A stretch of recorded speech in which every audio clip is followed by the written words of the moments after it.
তাহলে সনেট 18 বা shall I compare thee to a summer's day কে লিখেছেন? লিখেছেন ইংরেজি সাহিত্যের বিখ্যাত কবি উইলিয়াম শেক্সপিয়ার। এইটা হচ্ছে তার একটা সনেট।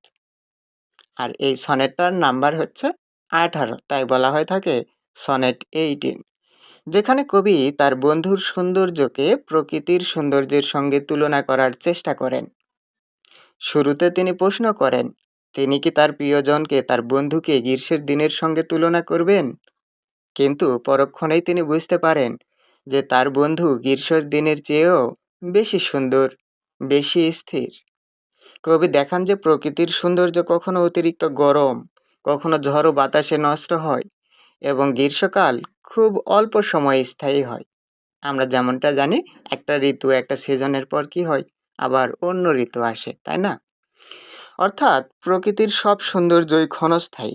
একইভাবে সূর্য কখনো অতিরিক্ত তাপে অস্বস্তিকর হয়ে ওঠে, কখনো বা সূর্য তার মেঘে ঢেকে উজ্জ্বলতা হারিয়ে ফেলে। ফলে প্রমাণিত হয় যে প্রকৃতি পরিবর্তনশীল এবং ক্ষণস্থায়ী।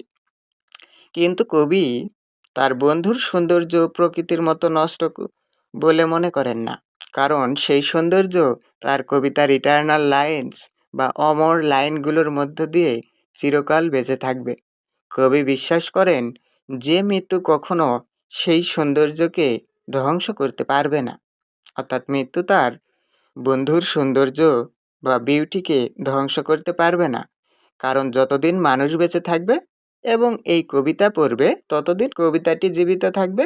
একই সাথে তার বন্ধুও কবিতার মধ্য দ্বারা অমর হয়ে থাকবে।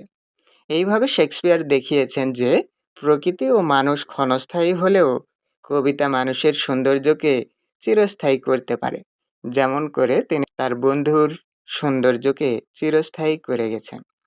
তো আশা করছি কবিতাটা তোমরা বেশ ভালোভাবে বুঝতে পেরেছ।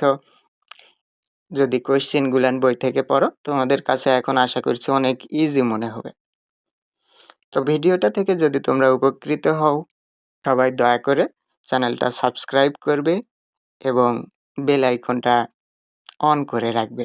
যেহেতু আমার এটা একদম নতুন চ্যানেল, তোমাদের প্রতিটা লাইক, কমেন্ট আমাকে পরবর্তী ভিডিওর জন্য উৎসাহ প্রদান করবে। ধন্যবাদ সবাইকে।